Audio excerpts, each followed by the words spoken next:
السلام عليكم ورحمة الله. وعليكم السلام ورحمة الله. الحمد لله نحمده ونستعينه ونستغفره ونؤمن به ونتوكل عليه ونشهد أن لا إله إلا الله وحده لا شريك له ونشهد أن سيدنا ومولانا محمدا عبده ورسوله صلى الله تعالى عليه وعلى آله وأصحابه وبارك وسلم تسليما كثيرا. أما بعد فأعوذ بالله من الشيطان الرجيم. بسم الله الرحمن الرحيم. ألم تر إلى الذين يزعمون أنهم آمنوا بما أنزل إليك وما أنزل من قبلك يريدون أن يتحاكموا إلى الطاغوت وقد أمروا أن يكفروا به ويريد الشيطان أن يضلهم ضلالا بعيدا. بارك الله لنا ولكم في القرآن العظيم ونفعنا وإياكم بالآيات والذكر الحكيم. اللهم صل على محمد وعلى آل محمد كما صليت على إبراهيم وعلى آل إبراهيم إنك حميد مجيد.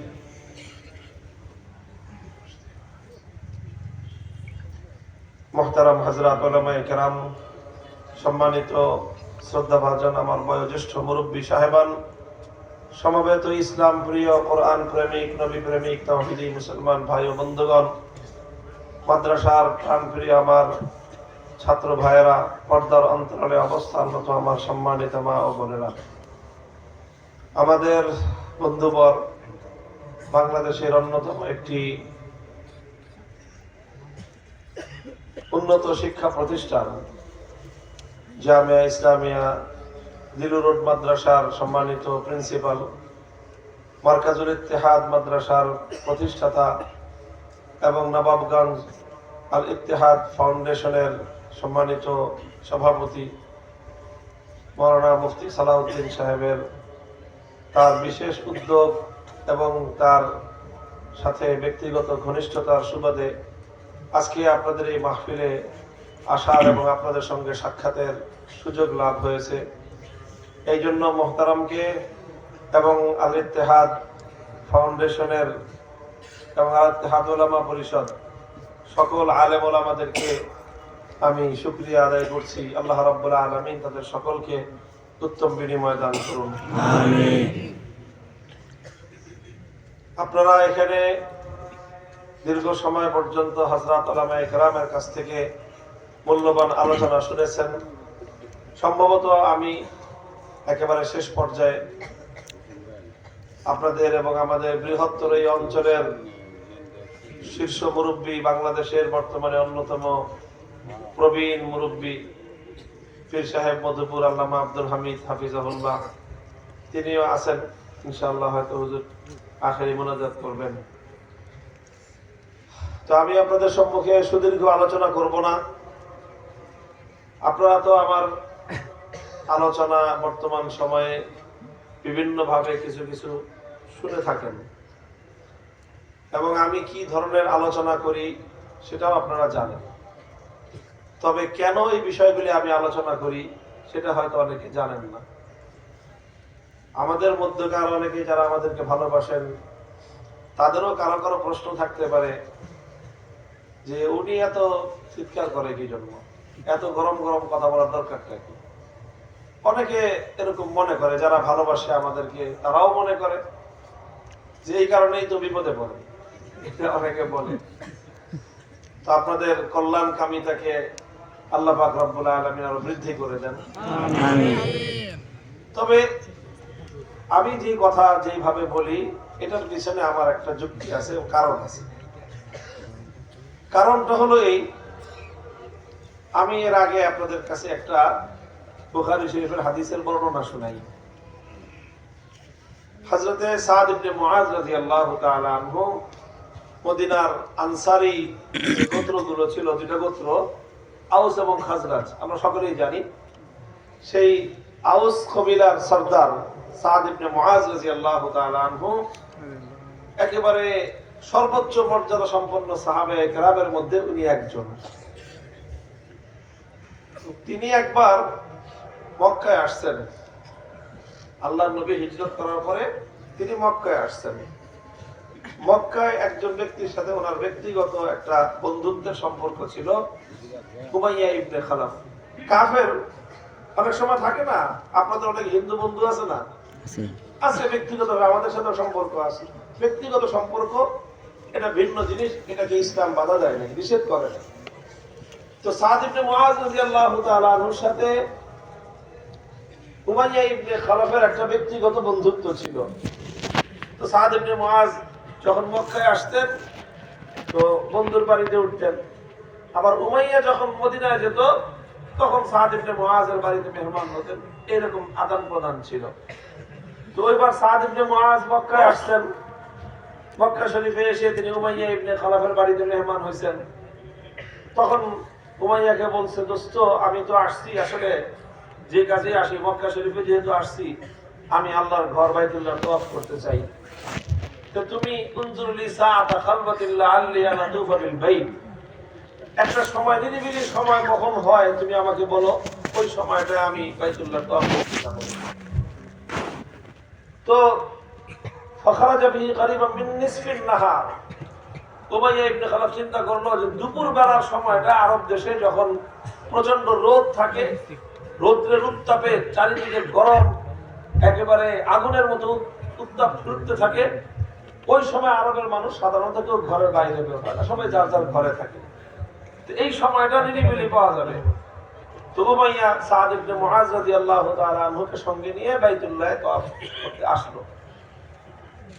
তো ঘটনাচক্রে ওখানে আবু জাহলও উপস্থিত। আবু জাহলের সাথে দেখা মুখোমুখি সাদ ইবনে মুআজের। সাদ ইবনে মুআজের পরিচয়টা মনে আছে আপনাদের? এটা মনে রাখতে হবে, খালি শুনলে হবে না, কথা বুঝতে হবে। বলেন তো সাদ ইবনে মুআজ কে বললাম?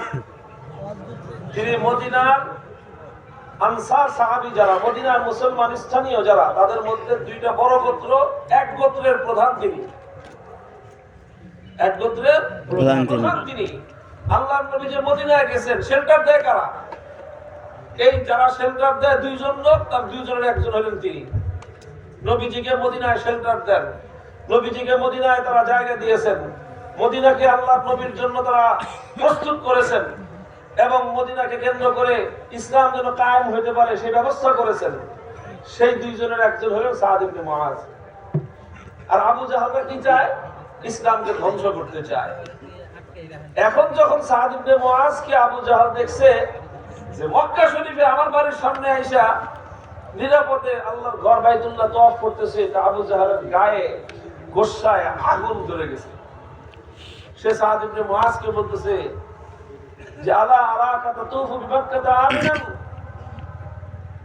ওয়াকাদ আওয়াইতুমুস সুবা ওয়া জাআমতুম আন্নাকুম তানসুরুনহুম লাউলা আন্নাকা মা আবি সাফওয়ান মা রাজাতা ইলা আহলিকা সালিমা। তখন সাদ ইবনে মুআজকে বলল, সাদ ইবনে মুআজ, তুমি আমাদের শত্রু, আমাদের জানের দুশমন মুহাম্মদকে তুমি জায়গা দিছো তোমাদের দেশে, তাকে সাহায্য করতেছো এবং তাকে নাকি সামনেও সাহায্য করবা এই প্রতিশ্রুতি তুমি দিছো। এই সব কিছু করে তুমি আবার আমার বাড়ির সামনে এসে, আমার দেশে মক্কায় এসে নিরাপদে বাইতুল্লাহ শরীফ তওয়াফ করতেছো। তুমি আমাদের মক্কার সম্মানিত লিডার উমাইয়া ইবনে খালাফের সাথে আসছো, এই জন্য আজকে কিছু বললাম না, আর না হলে তোমাকে মক্কা থেকে বাড়িতে ফিরতে দিতাম না। বুঝলেন না? মাস্তান একজন আরেকজনের সাথে দেখা হলে কি কয়, কিরে তোর সাথে আমার গন্ডগোল, তুই আমার এলাকায় আইছস, হ্যাঁ, এখান থেকে তুই আর মায়ের কোলে ফিরে যেতে পারবি না, বলে না? ঠিক সেম ওই শব্দটা, ওই কথাটাই, ভাষাটাই আবু জাহল বলল সাদ ইবনে মুআজকে, যে তুই বাড়িতে ফিরে যেতে পারতি না যদি তুমি উমাইয়া ইবনে খালাফের সাথে না থাকতা। উমাইয়ার খাতিরে আজকে তোমাকে কিছু বলতেছি না। তো আবু জাহল একটু পাওয়ার দেখাইলো, হেডাম দেখাইলো, এবং সাদ ইবনে মুআজের উপরে একটা করুণা করলো, তাকে একটু দয়া করলো যে ছেড়ে দিলাম যা, এরকম একটা ভাব দেখাইলো। আল্লাহু আকবার। সাদ ইবনে মুআজ তো আর এই আপনার মিসকিন মানুষ না, উনি তো মিসকিন মানুষ না। তিনি যে কথাটা বললেন এরপরে তিনি বললেন, লাউ মানাতানি হাযা লা আমনা আন্নাকা মা হুয়া আশাদ্দু আলাইকা তারিকাকা আলা আহলিল মাদিনাতি। হযরত সাদ ইবনে মুআজ কথা বললেন, কথা বলার শুরুতেই গলার ভলিউম অনেক বাড়ায় দিলেন। বুখারী শরীফের হাদিস, ওয়ারাফা সাওতাহু, যতটুকু জোরে বললে চলে তার চেয়ে আরো 10 গুণ জোরে সাদ ইবনে মুআজ বললেন, আবু জাহাল, আজকে আমি তোমার বাড়িতে আসছি, এই জন্য তুমি আমাকে থ্রেট দাও, করতে পারবা? মক্কায় তোমার জোর আছে, তুমি আমাকে মক্কায় বাধা দিতে পারবা, সেই শক্তি তোমার আছে। কিন্তু মনে রাখো, তুমি যদি আমাকে মক্কায় বাধা দাও, তাহলে আমার কাছে এমন পাওয়ার আছে যে বেটা তোর 14 গোষ্ঠীর খাওয়ানোর রাস্তা আমি বন্ধ করে দেব। তোর আমার বাড়ির পাশে দিয়ে যাওয়া লাগবে না তোমাদের। মদিনার পাশ দিয়ে যদি তোমরা ইয়ামানে না যাও, শামে না যাও, মদিনার পাশ দিয়ে তোমরা শাম দেশে না গেলে তোমাদের ব্যবসা হবে না, আর ব্যবসা না হলে মক্কার মানুষ না খেয়ে মরতে হবে।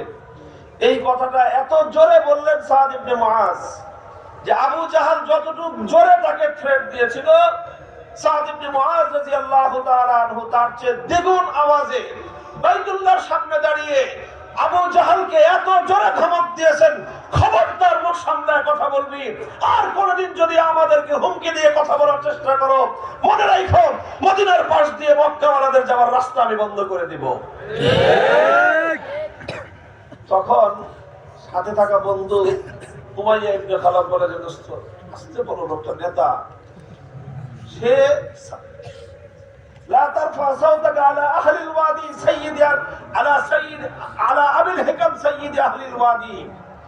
বললো যে আবু জাহাল সে কিন্তু মক্কার শীর্ষ নেতা, সবচেয়ে বড় নেতা, এর চেয়ে বড় কোন নেতা আমাদের এলাকায় নাই। কাজে এত বড় নেতার সাথে তুমি কথা বলতেছো, একটু গলার স্বরটা নামায়া কও। সাদ ইবনে মুআজ গলার স্বর নামান নাই, আরো জোরে কয় যে বেটা তুমি উমাইয়া ইবনে খালাব আমার দোস্ত হতে পারো, কিন্তু আবু জাহালের চামচামি যদি করো তাহলে তোমার সঙ্গে আমার সম্পর্ক থাকবে না। ভাই, সব জায়গায় আস্তে কথা বলা নবীর সুন্নাত নয়। অনেক জায়গায় বিনয়ের সঙ্গে কথা বলা নবীর সুন্নাত। বিনয়ের সঙ্গে যেখানে নবীর সুন্নাত, নবীর বিনয়ের সঙ্গে কথা বলা যেখানে নবীর সুন্নাত, সেখানে বিনয়ের সঙ্গে কথা বলবেন। আর যখন ইসলামের দুশমনেরা, এই নেতা খেতারা যখন ওলামায়ে কেরামের সামনে ধমকের সুরে কথা বলতে চায়, তখন তাদের কণ্ঠকে স্তব্ধ করে দেওয়ার জন্য চিৎকার করে তাদের আওয়াজের উপর দ্বিগুণ ভলিউমে কথা বলাই সাহাবায়ে কেরামের সুন্নাত। এটাই নবীর সুন্নাত, এটাই ইসলামের আদর্শ।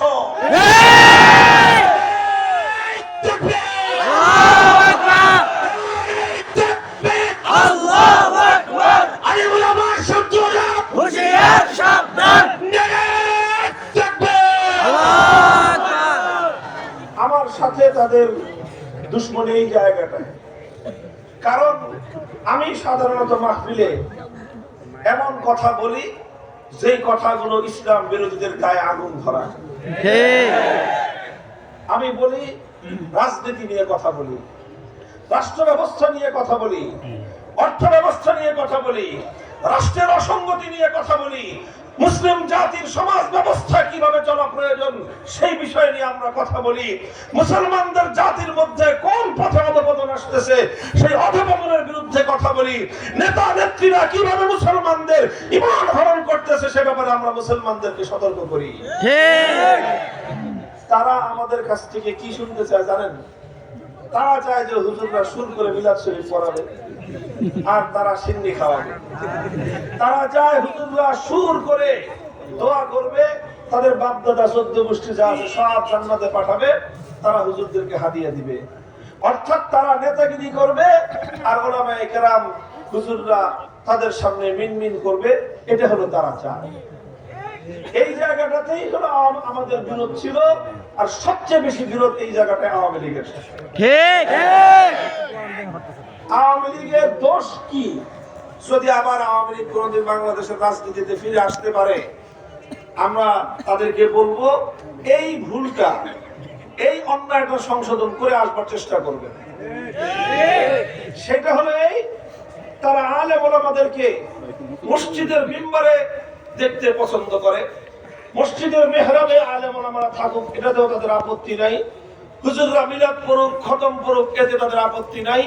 হুজুররা গিয়ে আপনার কবরস্থানে বাপদাদার রুহের মাগফিরাতের কামনা করে দোয়া করুক, এতে তাদের আপত্তি নাই।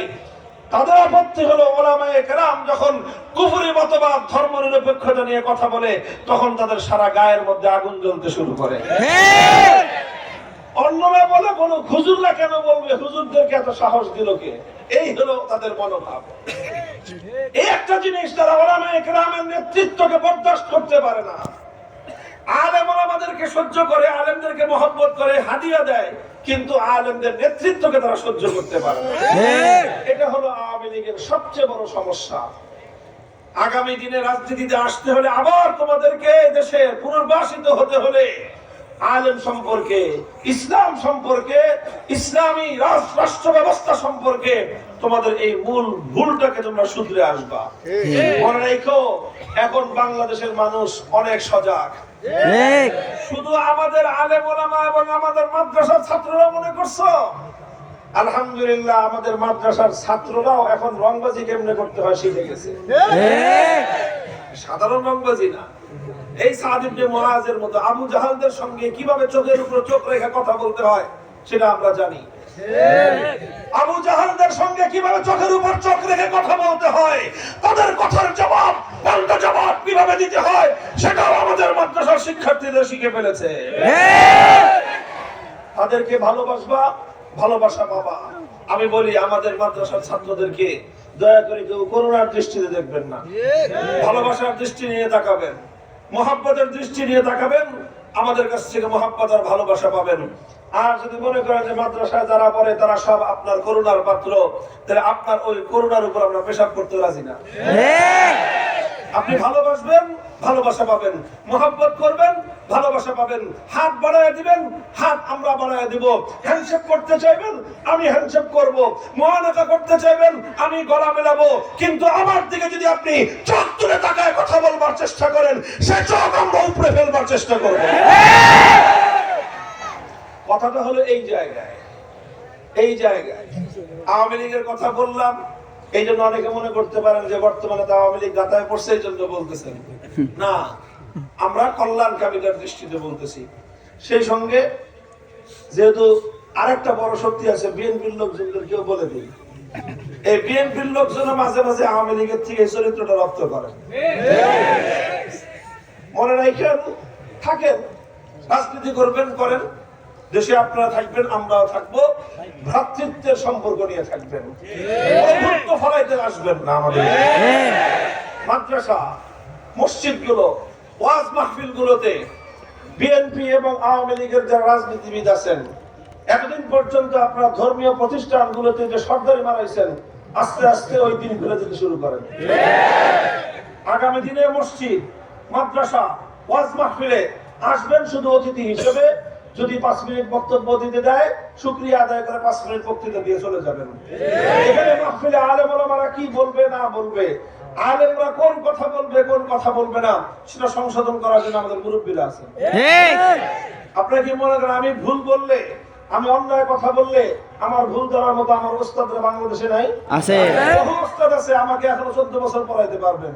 আমরা কোনো ভুল কথা বললে ওরা আমাদেরকে ছেড়ে দেন না, আমাদেরকে ডাক দিয়ে নিয়ে সংশোধন করে দেন। ঠিক মাহফিলে আমরা কোনো ভুল কথা বললে ওলামায়ে কেরাম সংশোধন করবেন। কোনো কথা যদি আমাদের অসঙ্গতিপূর্ণ হয়, আলেমরা সংশোধন করে দিবেন। নেতারা যারা আছেন, রাজনীতি করেন, আপনারা যদি একান্ত আমন্ত্রণ পেয়ে আসেন মাহফিলে, ভদ্রভাবে আসবেন, বিনয়ের সাথে কথা বলবেন, যতক্ষণ থাকার সুযোগ দেয় নিজের জন্য সৌভাগ্য মনে করবেন। আর যদি মঞ্চে না উঠায়, নিচে বসার ব্যবস্থা করে, সেটাতেও সন্তুষ্ট থাকবেন। নেতৃত্ব হারানোর চেষ্টা আপনারা বাদ দিয়ে দেন। পরিবর্তন আসতেছে আলহামদুলিল্লাহ। আমি বলতেছিলাম, মনে রাখেন, এখন আমাদের কথা শুধু মাদ্রাসার ছাত্ররা শুনে না, আমাদের ফলোয়ার, ওলামায়ে কেরামের অনুসারী স্কুল, কলেজ, ইউনিভার্সিটিতে পর্যাপ্ত পরিমাণ তৈরি হয়ে গেছে। বিপ্লব হলো, এই বিপ্লবে, আগস্ট বিপ্লবে স্কুল, কলেজ, ইউনিভার্সিটি, মাদ্রাসার ছাত্ররা সকল ভেদাভেদ ভুলে গিয়ে হাতে হাত রেখে টেকনাফ থেকে তেতুলিয়া পর্যন্ত তারা দেখিয়ে দিয়েছে বাংলার মাটিতে কোন তাগুতের ঠাঁই হয় না, বাংলার মাটিতে ইসলাম বিদ্বেষী সংস্কৃতির ঠাঁই হয় না, মূর্তি সংস্কৃতি, ভাস্কর্য সংস্কৃতি বাংলার মাটি গ্রহণ করে না। এগুলো সিমটম, এগুলো আলামত। আলহামদুলিল্লাহ মাদ্রাসার ছাত্রদের মতো ইউনিভার্সিটির ছাত্ররাও এখন তাওহীদ সচেতন, তারা ঈমানের ব্যাপারে অনেক সচেতন, অনেক কিছু তারা শিখছে। আলেম ওলামাদের লেকচার তারা শুনে, আলেমদের বক্তব্য তারা গবেষণা করে, তারা বুঝতে পারতেছে যে মানব রচিত এই সকল তন্ত্র মন্ত্রের ফাঁকা গুলি দিয়ে মানবতার মুক্তি সম্ভব নয়। চূড়ান্ত বৈষম্য বিরোধী একটি বৈষম্যমূলক, বৈষম্য মুক্ত একটি শান্তিপূর্ণ, ইনসাফপূর্ণ সমাজ যদি গড়তে হয়, আল কোরআনের সমাজ ছাড়া ভিন্ন করে আসতে নাই। এটা হলো একটা প্রসঙ্গ কথা, আমি বললাম, লম্বা হয়ে গেল কথাটা, মাফ করবেন। কিন্তু কথার মূল মেসেজটা হলো এই যে আমরা কিছু কথা বলি যে কথাগুলোর সাথে সম্পর্ক সমাজ ব্যবস্থা, কিছু কথা আমরা বলি যে কথাগুলোর সম্পর্ক হলো রাষ্ট্র এবং রাজনীতির সাথে সম্পৃক্ত। অনেকে এসে আবার বলে যে হুজুর আপনি কোরআন হাদিসের ওয়াজ করেন, রাজনীতির কথা বলেন কেন? খুব ভালো করে মনে রাখবেন, Islam is the complete code of life, পূর্ণাঙ্গ জীবন ব্যবস্থা। ইসলাম, ইসলামের সকল বিষয়ে কথা বলবে। ওলামায়ে কেরামের দায়িত্ব ইসলামের প্রতিটি সেক্টর নিয়ে কথা বলা। একজন ব্যক্তির ব্যক্তি জীবন নিয়ে যেমন আলেমরা কথা বলবে, একজন মানুষের পরিবারের জীবন নিয়ে যেমন ওলামায়ে কেরাম কথা বলবে, ব্যবসায়িক লাইফ নিয়ে, অর্থনৈতিক জীবন নিয়ে যেমন কথাবার্তা বলবে, সাংস্কৃতিক জীবন নিয়ে যেমন আমরা কথাবার্তা বলবো, ঠিক তদ্রূপ সমাজ কিভাবে চলবে, রাষ্ট্র কিভাবে চলবে, আইন আদালত কিভাবে চলবে, সে বিষয়ে আমাদের বক্তব্য সুস্পষ্ট ভাষায় জাতির সামনে তুলে ধরা আল্লাহর পক্ষ থেকে প্রদত্ত আমাদের ঐতিহাসিক জিম্মাদারি। আমরা আপনাদের কথায় আমাদের আল্লাহর পক্ষ থেকে প্রদত্ত সে দায়িত্ব কোনোদিন আমরা ভুলে থাকতে পারি না। এটা হলো আমাদের অক্ষমতার জায়গা। আমাদের অক্ষমতার জায়গা হলো এই, আপনার পছন্দ না হলে কি হবে? আমাকে তো আল্লাহ বলে দিয়েছেন কোরআনের এই কথাগুলো বলো। কোরআনে পাকের মধ্যে যেরকম পিতামাতার হক রয়েছে, সন্তানের অধিকার সম্পর্কে আলোচনা রয়েছে, নামাজ, রোজা, হজ, যাকাত সহ ইবাদত বন্দেগীর যেরকম কথাবার্তা রয়েছে, ঠিক তদ্রুপ আল্লাহর কোরআনে পাকের মধ্যে একটি দেশের বিচার ব্যবস্থা কিভাবে চলবে, অসংখ্য আয়াতের মধ্যে আল্লাহ পাক বিচারিক আইনগুলো দিয়ে রেখেছেন। সেই আইনগুলোর প্রয়োগের কথা আমাদেরকেই বলতে হবে। আল্লাহ পাক বুঝবার তৌফিক দান করেন। কোরআনে পাকের সূরাতুন নিসার 60 নম্বর আয়াত আমি আপনাদের সম্মুখে তেলাওয়াত করেছিলাম। আমার আল্লাহ পাক রব্বুল আলামিন এই আয়াতের মধ্যে অত্যন্ত গুরুত্বপূর্ণ একটা দিক নির্দেশনা দিয়েছেন, একটি সতর্কবাণী উচ্চারণ করেছেন। আজকের আমার বাংলাদেশের বর্তমান যে জাতীয় প্রেক্ষাপট, সেই প্রেক্ষাপটের সঙ্গে অত্যন্ত সংগতিপূর্ণ বিধায় এই আয়াতটি আমি আজকে আপনাদের সম্মুখে আমার আলোচনার বিষয়বস্তু হিসেবে গ্রহণ করেছি। আল্লাহ বলেন, আলাম তারা ইলাল্লাযীনা ইয়াজুমুনা আন্নাহুম আমানু বিমা উনজিলা ইলাইকা ওয়া মা উনজিলা মিন ক্বাবলিকা ইউরিদুনা আন ইয়াতাহাকামু ইলাত তাগুতি ওয়া ক্বাদ উমিরু আন ইয়াকফুরু বিহি ওয়া ইউরিদু আশ-শাইতানু আন ইউদিল্লাহুম দালালাম বাঈদা। আল্লাহ বলেন যে দেখো, আশ্চর্যান্বিত হয়ে তোমরা দেখো, একটা আশ্চর্যজনক দৃশ্য তোমরা তাকায় দেখো। আল্লাযীনা ইয়াজুমুনা আন্নাহুম আমানু, কিছু মানুষ এমন রয়েছে যারা দাবি করে যে আমরা মুমিন, আমরা ঈমানদার, অথচ ঈমানদার নিজেদেরকে পরিচয় দেওয়ার পরেও, ঈমানদার বলে দাবি করার পরেও ইউরিদুনা আন ইয়াতাহাকামু ইলাত তাগুত, তারা তাগুতের কাছে বিচার চায়, তারা তাগুতের কাছে ফয়সালা চায়। অর্থাৎ আল্লাহর কোরআনের এই আয়াত বলতেছে, যে ব্যক্তি দাবি করে আমি ঈমানদার, সে পশ্চিমকালেও কোন তাগুতের কাছে বিচার চাইতে পারে না, কোন তাগুতের কাছে সে ব্যক্তি কোনোদিনও ফয়সালা চাইতে পারে না। যে ব্যক্তি তাগুতের কাছে ফয়সালা চাইবে, সে পশ্চিমকালেও ঈমানদার হতে পারে না। আর যে ব্যক্তি ঈমানদার হবে, সে কোনোদিন আল্লাহকে বাদ দিয়ে কোন তাগুতকে বিচারক মানতে পারে না। অত্যন্ত মৌলিক একটা কথা, যেই কথার সঙ্গে মানুষের ঈমান এবং কুফরির সম্পর্ক। কিভাবে একজন মানুষের ঈমান ঠিক থাকে আর কিভাবে মুহূর্তের মধ্যে একজন ঈমানদারের ঈমান নষ্ট হয়ে একজন মুমিন ব্যক্তি মুশরিকে পরিণত হয়ে যায়, কোরআনে পাকের এই আয়াত থেকে তার মূল মর্মটা বুঝে আসে। আমি এই বিষয়টা আপনাদের সামনে খোলাসা করার জন্য এখানে প্রয়োজন হবে কোরআনে পাকের একটা শব্দের ব্যাখ্যা করা। আপনারা সকলেই মনোযোগ সহকারে কোরআনে পাকের এই শব্দের মর্মার্থটা বুঝবার চেষ্টা করবেন। সেই শব্দটা আল্লাহর কোরআন এখানে ব্যবহার করেছে আত-তাগুত, ইউরিদুনা আন ইয়াতাহাকামু ইলা আত-তাগুত। তাগুত কি জিনিস, তাগুতের পরিচয় বুঝতে হবে। কোরআনে পাকের এক আয়াতের মধ্যে আল্লাহ বলেছেন, আল্লাযীনা আমানু ইউকাতিলুনা ফি সাবিলিল্লাহ ওয়াল্লাযীনা কাফারু ইউকাতিলুনা ফি সাবিলিত তাগুত। যারা ঈমানদার তারা আল্লাহর পথে লড়াই করে, আর যারা কাফের তারা তাগুতের পথে লড়াই করে। কার পথে? তাগুতের। জোরে বলেন, কার পথে? তাগুত।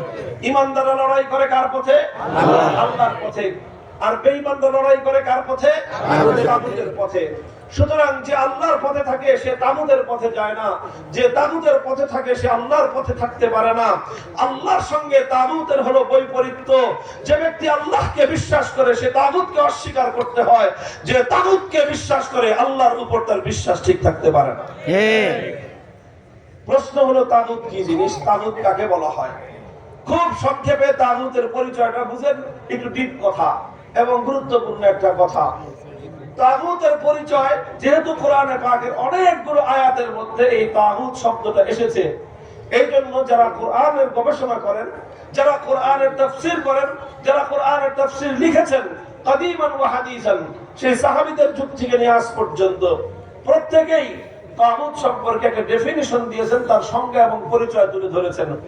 সকল বক্তব্যগুলো যদি একত্রিত করি তাহলে তাগুতের যে পরিচয় আমরা পাই, আমি আমার ভাষায় সহজে আপনাদের সামনে যদি বলতে চাই তাহলে তাগুত বলা যায়, তাগুত হলো এমন ব্যক্তি বা বস্তু, এমন গায়রুল্লাহ, যে গায়রুল্লাহকে আল্লাহর আসনে বসানো হয়।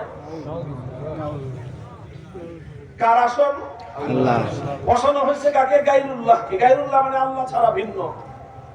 অর্থাৎ যে বৈশিষ্ট্য আল্লাহর সঙ্গে নির্ধারিত, যে বৈশিষ্ট্য আল্লাহর জন্য নির্ধারিত, সেই বৈশিষ্ট্যকে যদি কোনো ব্যক্তি আল্লাহ ছাড়া অন্য কারোর জন্য সাব্যস্ত করে, তাহলে যার জন্য সেই বৈশিষ্ট্য সাব্যস্ত করা হলো তাকেই বলা হবে তাগুত। যেরকম সহজে দৃষ্টান্ত দিলে আপনারা বুঝতে পারবেন, এই মহাবিশ্বের মধ্যে ইবাদতের উপযুক্ত একমাত্র কে? আল্লাহ। তাহলে ইবাদতের এই আসন এটা কার জন্য সংরক্ষিত? আল্লাহ। আল্লাহর জন্য সংরক্ষিত। মাবুদ হওয়া, ইবাদতের হকদার হওয়া, এটা আল্লাহর জন্য সংরক্ষিত আসন। এখন কেউ যদি ইবাদত আল্লাহকে ছাড়া অন্য কারোর জন্য করে, তাহলে যার জন্য ইবাদত করা হবে, যে মানুষের কাছ থেকে ইবাদত নিবে তাকেই বলা হবে তাগুত। যেরকম সে যুগে মানুষেরা আল্লাহকে বাদ দিয়ে লাত, মানাত, উজ্জা, হুবল এই সকল দেব দেবতার পূজা করত, তখন আল্লাহর জন্য যে ইবাদত নির্ধারিত ছিল সেই ইবাদত আল্লাহর জন্য না করে এই সকল দেব দেবতার জন্য করা হলো। তো এই সকল দেব দেবতাগুলোকে তার অনুসারীরা আল্লাহর আসনে বসিয়েছিল। এই জন্য সেই যুগে এই সকল দেব দেবতাগুলোই ছিল তাগুত। ঠিক। আজকের বর্তমান যুগে আল্লাহর ইবাদত বাদ দিয়ে কিছু মানুষ দুর্গার পূজা করে, আল্লাহর ইবাদত বাদ দিয়ে কিছু মানুষ সরস্বতী আর কালীর পূজা করে। কথা বলেন, তাহলে ইবাদতের একমাত্র মালিক কে? আল্লাহ। তো যে ইবাদত একমাত্র আল্লাহর জন্য হওয়া উচিত ছিল, দায়িত্ব ছিল, সেই ইবাদত আল্লাহকে বাদ দিয়ে যখনই দুর্গার জন্য, কালীর জন্য, সরস্বতীর জন্য, বিভিন্ন দেবদেবীর জন্য করা হলো, তো এই দেবদেবীগুলোকে বলা হবে তাগুত। কারণ এই দেবদেবীগুলোকে আল্লাহর জায়গায় তারা বসিয়েছে। এই জন্য কথাটা পরিষ্কার হলো। এটা হলো ইবাদত। ইবাদতের ক্ষেত্রে আলহামদুলিল্লাহ মুসলমানরা এই ব্যাপারে অত্যন্ত সতর্ক আছে যে আল্লাহকে ছাড়া তারা অন্য কারো ইবাদত করে না। মুসলমানরা কোনো গায়রুল্লাহর পূজা করে না। ইমানদাররা কোনোদিন দুর্গার পূজা করে না। ইমানদাররা কোনোদিন সরস্বতীর পূজা করে না। ইমানদাররা কোনোদিন আগুনের পূজা করে না। ইমানদাররা কোনোদিন সূর্যের পূজা করে না। এই সমস্ত করে না, কারণ মুসলমানরা জানে ইবাদতের একমাত্র উপযুক্ত কে? আল্লাহ। মুহতারাম হাজিরিন, ইবাদত যেরকম আল্লাহর একক বৈশিষ্ট্য, ইবাদতের মধ্যে যেরকম আল্লাহকে এক এবং অদ্বিতীয় বিশ্বাস করতে হয়, এটাকেই বলা হয় তাওহীদ ফিল ইবাদাহ, আল্লাহর একত্ববাদ।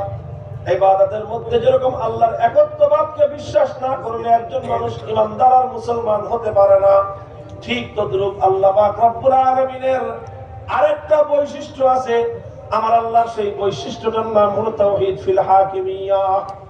তাওহীদ ফিল হাকিমিয়ার অর্থ হলো আসমান আর জমিনের মধ্যে সমগ্র বিশ্ববাসীর জন্য, সমস্ত মাখলুকাতের জন্য চূড়ান্ত ভাবে বিধান দেওয়ার একমাত্র মালিক কে? আল্লাহ। এত আস্তে বললেন কথাটা। আসমান আর জমিনের মধ্যে সমগ্র মাখলুকাতের জন্য বিধান দেওয়ার একমাত্র মালিক কে? আল্লাহ। বিধান দেওয়ার একমাত্র মালিক কে? আল্লাহ। চূড়ান্ত ক্ষমতা একমাত্র কার? আল্লাহ। প্রশ্নহীন আইন তৈরি করতে পারেন একমাত্র কে? আল্লাহ। এমন আইন যার আইনকে অন্য কেউ চ্যালেঞ্জ করতে পারে না, এইরকম আইন তৈরি করবার একচ্ছত্র ক্ষমতা এবং অধিকার একমাত্র কার? আল্লাহ। তাহলে আসমান আর জমিনের মধ্যে চূড়ান্ত ভাবে বিধান দেওয়ার একমাত্র অধিকার হলো আল্লাহর। সুতরাং এই যে আইন তৈরি করা, বিধান তৈরি করার এই যে ক্ষমতা, চূড়ান্ত ক্ষমতা, সর্বোচ্চ ক্ষমতা, এটা হলো একমাত্র আল্লাহর জন্য নির্ধারিত। একটা যেরকম ইবাদতের মধ্যে আল্লাহর একত্ববাদকে বিশ্বাস করতে হয়, ঠিক ওই রকম বিধানের ক্ষেত্রে আল্লাহর একত্ববাদকে বিশ্বাস করতে হয়। ইবাদতের একত্ববাদকে বলা হয় তাওহীদ ফিল উবুদিয়্যাহ, আর বিধানের ক্ষেত্রে আল্লাহর একত্ববাদকে বলা হয় তাওহীদ ফিল হাকিমিয়্যাহ। আপনি যদি আল্লাহকে বাদ দিয়ে অন্য কোন মাখলুকের ইবাদত করেন, তাহলে এটা ঈমান হবে না শিরক হবে? শিরক।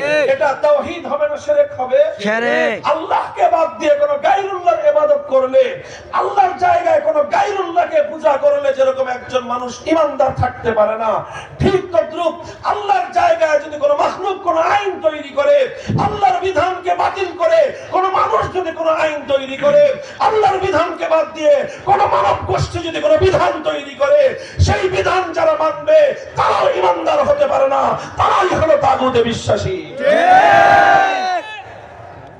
মুহতারাম হাজিরিন, লক্ষ লক্ষ নয় কোটি কোটি মানুষ মুসলমানদের মধ্যে নামধারী মুসলমান, অথচ তারা আল্লাহর আইনের জায়গায় তাগুতের আইনকে বিশ্বাস করে। তারা হয়তো সরস্বতীর পূজা করে না, তারা হয়তো দুর্গার পূজা করে না, কিন্তু দুর্গার পূজা করলে একজন মানুষ যেরকম ঈমানদার থাকতে পারে না, ঠিক সমান সমান আল্লাহর বিধানের জায়গায় গায়রুল্লাহর বিধানকে বিশ্বাস করলেও একজন মানুষ ঈমানদার থাকতে পারে না। দুঃখজনক বিষয় হলো এই জায়গাটায় মুসলমানরা এটা বুঝে দুর্গার পূজা করা যাবে না, কিন্তু মুসলমানরা এটা বুঝে না যে মানুষের বানানো আইন আল্লাহর আইনের বিরুদ্ধে গেলে মানা যাবে না। এই কথাটাই মানুষ জানে না। এই কথাটা না বুঝার কারণে লক্ষ লক্ষ হাজি বেঈমান, ঠিক, ডবল হাজি, ট্রিপল হাজি, চৌপল হাজি, বছর বছর হাজি, একেবারে ভিভিআইপি হাজি, এ প্যাকেজের হাজি, 20 লাখ টাকার হাজি, যত হাজি হোক না কেন, যতক্ষণ পর্যন্ত তুমি একত্ববাদকে বিশ্বাস না করবা, তুমি হাজি আর গাজী হতে পারো, ঈমানদার হতে পারো না। মুহতারাম হাজিরিন, বিষয়টা খুব পরিষ্কার, ভালো করে বুঝবেন। আমি তাগুতের পরিচয় দিলাম। তাগুত কাকে বলা হয়? আল্লাহর কোরআন বলেছে যে আত-তাবায়্যানা আর-রুশদু মিনাল গায় ফামান ইয়াকফুর বিত-তাগুতি ওয়া ইউমিন বিল্লাহ ফাকাদ ইসতামসাকা বিল-উরওয়াতিল ওয়ুসতা। হেদায়েত এবং গুমরাহি আলাদা আলাদা, আলো এবং অন্ধকার যেরকম একসাথে হতে পারে না, সাদা এবং কালো যেমন একসাথে হতে পারে না, ঈমান এবং কুফরও তেমনি ভাবে একসাথে হতে পারে না। যে ব্যক্তি আল্লাহকে বিশ্বাস করলো সে তাগুতকে মানতে পারে না, আর যে ব্যক্তি তাগুতকে গ্রহণ করলো সে কশ্চিনকালেও আল্লাহর উপর সত্যিকার ঈমানদার হতে পারে না। দুর্ভাগ্যজনক মুসলমানদের ইতিহাস দেখেন, কথাটা বুঝেন। আল্লাহর কোন আইন, বলবেন হুজুর মানুষ কি কোন আইন বানাতে পারবে না? তাহলে হ্যাঁ, মানুষের আইন বানানোর ক্ষমতা আছে, তবে মানুষের আইন বানানোর ক্ষমতা একটা লিমিটেশন আছে। একটা সীমাবদ্ধতা আছে। সেই সীমাবদ্ধতা হলো এই, মানুষ যত আইন তৈরি করুক, মানুষের যে কোনো আইন যদি আল্লাহ পাকের যে কোনো আইন বা বিধানের সঙ্গে কন্ট্রাডিক্টেড হয়, সঙ্গে সঙ্গে অটোমেটিক ভাবে মানুষের আইন বাতিল বলে গণ্য হবে। ঠিক।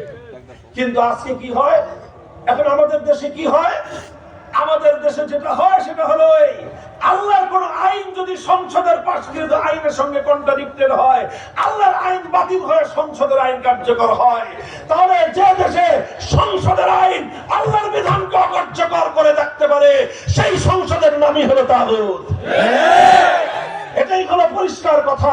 আল্লাহর জায়গায় গায়রুল্লাহর ইবাদত করলে সেই গায়রুল্লাহ যেরকম তাগুত হয়, আল্লাহর আইনের জায়গায় যেই গায়রুল্লাহ আইন তৈরি করবে সেই গায়রুল্লাহকে বলা হবে তাগুত।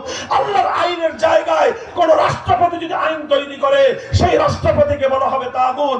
আল্লাহর পরিবর্তে কোন প্রধানমন্ত্রী যদি আইন তৈরি করে সেই প্রধানমন্ত্রীকে বলা হবে তাগুত। আল্লাহর আইনের পরিবর্তে কোন মন্ত্রী পরিষদ যদি আইন তৈরি করে সেই মন্ত্রী পরিষদকে বলা হবে তাগুত। আল্লাহর আইনের বিরুদ্ধে কোন আদালত অথবা কোন বিচারপতি যদি আইন তৈরি করে সেই আদালত বিচারপতিকে বলা হবে তাগুত।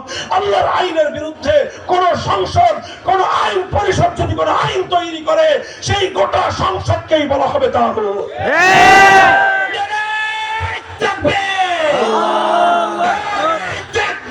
আল্লাহু আকবার। হুঁশিয়ার সাবধান। আল্লাহু আকবার। তাহলে তাগুতের কনসেপ্টটা ক্লিয়ার হলো, বুঝতে পারলেন আপনারা? ঠিক। এরপরে আপনাদেরকে আমি খুব মর্মান্তিক এক ইতিহাস শুনাই। মুসলমানদের মধ্যে কোনদিন কোন তাগুতের অনুসারী থাকতে পারে না, কারণ তাগুত মানেই হলো আল্লাহর প্রতিদ্বন্দ্বী। তাগুত মানেই হলো আল্লাহর সঙ্গে যার কন্ট্রাক্ট, যার আল্লাহর সঙ্গে যার প্রতিদ্বন্দ্বিতা। তাহলে যার সঙ্গে আল্লাহর প্রতিদ্বন্দ্বিতা হতে পারে, যে আল্লাহর সরাসরি প্রতিদ্বন্দ্বী হয়, তার অনুসারী কিভাবে মুসলমান হতে পারে? অথচ দুর্ভাগ্যজনক ভাবে মুসলিম নামধারীদের মধ্যে লক্ষ লক্ষ কোটি কোটি মানুষ তাগুতের অনুসারী, অথচ তারা নিজেদেরকে ইমানদার বলে পরিচয় দিচ্ছে। মুসলমানদের মধ্যে এই দুর্ভাগ্যজনক বিষয়টা ছিল না, মুসলমানদের মধ্যে এই অভিশাপ ছিল না। সাহাবীদের যুগে ছিল না, খোলাফায়ে রাশিদিনের যুগে ছিল না, খোলাফায়ে বনু উমাইয়ার যুগে ছিল না, খোলাফায়ে বনু আব্বাসিয়ার যুগে ছিল না। ষষ্ঠ শতাব্দীর দিকে এসে সর্বপ্রথম এই তাতারিরা, মঙ্গোলিরা মুসলিম বিশ্বে হামলা চালায়, বাগদাদকে ধ্বংস করে, মুসলমানদের খেলাফতকে ধ্বংস করে। তাতারিরা মুসলিম বিশ্বকে দখল করে নেয়, আর দখল করে মুসলমানদের উপর সবচেয়ে অভিশপ্ত যে কাজটা তারা করে সেটা হলো মুসলমানদের মধ্য থেকে আল্লাহর আইনকে উঠায় দিয়ে তারা তাদের নেতা চেঙ্গিস খানের বানানো আইন মুসলমানদের উপর চাপায় দিয়ে চেঙ্গিস খানের বানানো আইনের দ্বারা মুসলমানদেরকে শাসন করতে শুরু করলো। ঠিক। সেই চেঙ্গিস খানের আইন, সেই আইনের বইকে বলা হতো ইয়াসেক। সেই ইয়াসেক নামক একটা সংবিধান ছিল, মানব রচিত সংবিধান। সেই সংবিধান দিয়ে মুসলমানদেরকে শাসন করা শুরু করলো। মুসলমানরা কশ্চিন কালোটা মেনে নেয় নাই, মুসলমানদের উলামায়ে কেরাম এই অভিশপ্ত ধারাকে তারা মেনে নেয় নাই, বরং তারা এর বিরুদ্ধে লড়াই করেছে, জিহাদ করেছে, রক্ত দিয়েছে, জীবন দিয়েছে, কারারুদ্ধ হয়েছে, ত্যাগের কোরবানি স্বীকার করেছে। সবকিছুর মাধ্যমে এক সময় তারা মঙ্গলদের, তাতারিদের আল্লাহর কোরআন বিরোধী এই আইনকে তারা প্রতিহত করে দিয়েছে। শাইখুল ইসলাম ইবনে তাইমিয়া রাহমাতুল্লাহি আলাইহি 6 বার কারাবরণ করেছেন, শুধুমাত্র এই কুফরের বিরুদ্ধে, তাগুতের বিরুদ্ধে লড়াই করতে গিয়ে। এক সময় উলামায়ে কেরামের ত্যাগের কোরবানির বদৌলতে, তাদের সংগ্রামের মুখে আল্লাহ পাক রব্বুল আলামিন অনেক তাতারিদেরকে ধ্বংস করে দিয়েছেন, আর কিছু তাতারি যারা ছিল তাদের হেদায়েত নসিব হয়ে গেছে। এইভাবে মুসলমানদের উপর চেপে বসা সেই তাতারি বর্বর নেতা চেঙ্গিস খানের সেই মানব রচিত আইন, আল্লাহর আইনের পরিবর্তে যে আইন চাপানো হয়েছিল, সেই আইন ব্যবস্থা মুসলমানদের মধ্য থেকে আবার উৎখাত হয়ে যায়। মুসলমানরা আবার আল্লাহর আইনের দিকে ফিরে আসলো। এরপরে চলল সালতানাতে ওসমানিয়া, খেলাফতে ওসমানিয়া। দীর্ঘ যুগ পর্যন্ত সারা অর্ধ জাহানের বেশি মুসলিম বিশ্ব গোটা মুসলিম বিশ্ব শাসিত হতো আল্লাহর আইনের দ্বারা, বিচার ব্যবস্থা ছিল একমাত্র আল্লাহর আইন। এইভাবে চলতে চলতে যখন 18 শতকের মাঝামাঝি সময়ে পৃথিবীতে এই পশ্চিমা বিশ্বের সাম্রাজ্যবাদের আগ্রাসন শুরু হলো, ব্রিটিশরা আমাদের দেশ দখল করলো, গোটা ভারত উপমহাদেশ। ওদিক দিয়ে ফ্রান্স গোটা আফ্রিকার এক বিশাল অঞ্চল দখল করে নিল, আরেকটা অঞ্চল দখল করে নিল ইতালি। এই ব্রিটিশ, ফ্রান্স আর ইতালি, এই তিনটা সাম্রাজ্যবাদী শক্তি মুসলমানদের দেশগুলো দখল করলো। শুধু দেশ দখল করে ওরা ক্ষান্ত হয় নাই, মুসলমানদের উপর সবচেয়ে বেশি অভিশপ্ত যেই বিধানটা তারা চাপিয়ে দিয়েছে সেটা হলো আল্লাহর সমস্ত আইনকে উৎখাত করে সেই সাম্রাজ্যবাদ ব্রিটিশ প্রবর্তিত আইনের দ্বারা আমাদেরকে তারা শাসন করতে আরম্ভ করলো। যখন মুসলমানদের উপর এই অভিশাপ নেমে আসলো, তখন অন্যরা মুখে কুলো পেটে বসে থাকলেও, রাজনৈতিক নেতা নেত্রীরা চুপ করে গেলেও একটা শ্রেণী চুপ করে বসে থাকতে পারে নাই। সেই শ্রেণীর নাম হলো আলেম সমাজ। শাহ আব্দুল আজিজ মুহাদ্দিস দেহলভী রহমাতুল্লাহি আলাইহি, শাহ আব্দুল আজিজ মুহাদ্দিস দেহলভী রহমাতুল্লাহি আলাইহি আমাদের ওস্তাদদের ওস্তাদদের ওস্তাদদের ওস্তাদ, আমাদের 6 পুরুষ পরে তিনি আমাদের ওস্তাদ, যাদের কাছ থেকে আমরা আল্লাহর কোরআনের হাদিস, আল্লাহর কোরআন এবং নবীর হাদিস শিখেছি। শাহ আব্দুল আজিজ মুহাদ্দিস দেহলভী রাহমাতুল্লাহি আলাইহি সর্বপ্রথম ফতোয়া দিলেন, এই ভারতবর্ষে মুসলমান যতই থাকুক না কেন, সংখ্যায় তারা যতই হোক না কেন, সংখ্যা দিয়ে ইসলাম হয় না, ইসলাম হয় আল্লাহর বিধানের দ্বারা। সুতরাং এখন এই ভারতবর্ষে আল্লাহর আইনের জায়গায় যেহেতু ব্রিটিশ প্রবর্তিত আইনের দ্বারা শাসন হচ্ছে, সুতরাং এই ভারতে মুসলমানদের সংখ্যা যতই হোক, এটা এখন আর দারুল ইসলাম নয়, এটা এখন দারুল হারব, শত্রু কবলিত দেশ হয়ে গিয়েছে। সুতরাং এখন প্রত্যেকটা মুসলমানের জন্য ফরজ হলো আবার এই ব্রিটিশ প্রবর্তিত মানব রচিত আইনকে উপড়ে ফেলে আবার আল্লাহর আইন ফিরিয়ে আনার জন্য জিহাদ করা প্রত্যেক মুসলমানের জন্য ফরজ। তিনি ফতোয়া জারি করলেন। শুরু হলো স্বাধীনতার সংগ্রাম, শুরু হলো আজাদির লড়াই। লড়তে থাকলেন আলেম সমাজ, এবং এই লড়াইয়ের সৈনিক তৈরি হতে হতে 1757 সালে ব্রিটিশরা আমাদের দেশ দখল করেছিল। 1831 সালে বালাকোটের রণাঙ্গনে সৈয়দ আহমদ শহীদ রহমতুল্লাহ আলাইহির নেতৃত্বে এদেশের বীর মুজাহিদরা উলামায়ে কেরাম ইংরেজদের বিরুদ্ধে জিহাদ করলো যে আবার আল্লাহর জমিনে আল্লাহর আইন ফিরিয়ে আনতে হবে। সৈয়দ আহমদ রহমতুল্লাহ আলাইহি শাহাদাত বরণ করলেন, রক্ত দিলেন, জীবন দিলেন। তার সঙ্গী সাথীরা শাহাদাত বরণ করলো। শাহাদাতের রক্ত দিয়ে তারা এদেশের মানুষকে জাগ্রত করার চেষ্টা করলো যে দেখো, মুসলমান কোনোদিন আল্লাহর আইনের জায়গায় কোনো মানুষের আইন মেনে নিতে পারে না। তারা শহীদ হয়ে গেলেন, তাদের আন্দোলন সাময়িকভাবে বন্ধ হয়ে গেল, কিন্তু সেই চেতনার আগুন, যেই চেতনার আলো প্রজ্বলিত হয়েছিল, সে আলো নিভে যায় নাই, সেটা ধিকি ধিকি জ্বলতেছিল। আবার 1857 সালে সিপাহী বিদ্রোহ হলো। মুসলমানরা একটা খেলাফত কায়েম করলেন। হাজী আমদাদুল্লাহ মুহাজির মক্কি রাহমাতুল্লাহি আলাইহি আমিরুল মুমিনিন হয়ে থানা ভবনকে খেলাফতের প্রধান নগর এবং প্রধান রাজধানী ঘোষণা করে একটা খেলাফত ঘোষণা করলেন, এবং সেখানে আল্লাহর আইনের দ্বারা তারা শাসন কার্যক্রম শুরু করে দিলেন। আলহামদুলিল্লাহ বলেন। থানা ভবনকে কেন্দ্র করে ছোট্ট একটা খেলাফতের ভূমি গঠন করেছিলেন। আল্লাহর আইন সেখানে বাস্তবায়িত হয়েছিল।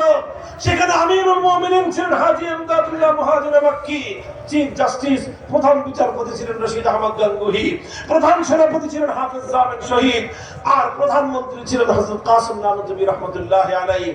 ওনারা যখন আল্লাহর জমিনে ইংরেজদের আইনকে উপড়ে ফেলে আল্লাহর বিধান বাস্তবায়ন করলেন, ইংরেজরা তাদের বিরুদ্ধে ঝাঁপায়ে পড়লো, লড়াই হলো, যুদ্ধ হলো। সামরিক রণাঙ্গনে মুসলমানরা রক্ত দিলেন। হাজী সাহেবের প্রধান সেনাপতি হাফেজ জামিল রহমতুল্লাহি আলাইহি শহীদ হলেন। হাজার হাজার উলামায়ে কেরামের রক্ত ঝরলো। ফাঁসি কাষ্ঠে ঝুললেন। ইতিম হলো আলেমদের সন্তানরা, বিধবা হলো আলেমদের স্ত্রীরা, কোল খালি হলো আলেমদের মায়েদের। এভাবে লক্ষ প্রাণের বিনিময়ে তারা শাহাদাতের রক্ত পেরিয়ে আল্লাহর দ্বীনের ঝান্ডা সমুন্নত করলেন, কিন্তু তারা বাতিলের সামনে মাথা নত করেন নাই। 1857 সালেও স্বাধীনতা আসে নাই। আল্লাহর দিন, আল্লাহর আইন দুনিয়াতে বাস্তবায়ন হয় নাই। 1866 সালে তাসিম নানুতুবি রহমতুল্লাহ আলাইহির নেতৃত্বে ওনারা একটা মাদ্রাসা কায়েম করলেন। তৎকালীন ভারতের উত্তর প্রদেশের সাহারানপুর জেলার দেওবন্দ নামক গ্রামে একটা মাদ্রাসা করলেন, যেটা আজকে দারুল উলুম দেওবন্দ নামে সারা দুনিয়া চিনে। দারুল উলুম দেওবন্দ বাহ্যিকভাবে একটা মাদ্রাসা ছিল, কিন্তু প্রকৃত অর্থে শুধু এটা মাদ্রাসা ছিল না, এটা ছিল সেই আন্দোলন যে আল্লাহর জমিনে আল্লাহর আইন বাস্তবায়ন করতে হবে। মানুষের সমাজে মানুষের বানানো আইন চলতে পারে না।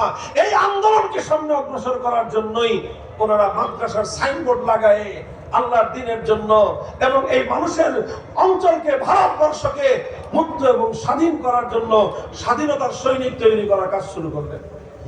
এখান থেকে সৈনিক তৈরি হতে হতে হতে হতে হতে 1947 সালে এসে 90 বছর পরে এসে না 80 বছর পরে এসে ইংরেজরা দেখলো যে আর এই দেশে ক্ষমতা চালানো সম্ভব নয়। তখন ইংরেজরা এদেশ ছেড়ে চলে যাওয়ার সিদ্ধান্ত নিল। যখন এই দেশ ছেড়ে ইংরেজরা চলে যাওয়ার সিদ্ধান্ত নিল, তখন এই দেশে দুইটা জাতি বসবাস করত, এক হলো হিন্দু আর এক হলো মুসলমান। প্রধান দুই জাতি, আরো ক্ষুদ্র ক্ষুদ্র অনেক জাতি ছিল, কিন্তু প্রধান বড় দুই জাতি হলো হিন্দু আর মুসলমান। তখন মুসলমানরা বলল, এখন যদি আবার আমরা হিন্দুদের সঙ্গে একসাথে থাকি, হিন্দুরা তো তাহলে আল্লাহর আইন মানবে না, মুসলমানরা আল্লাহর আইন পাবে না। কাজেই এই জন্য হিন্দু আর মুসলমান আমরা একসাথে থাকতে চাই না।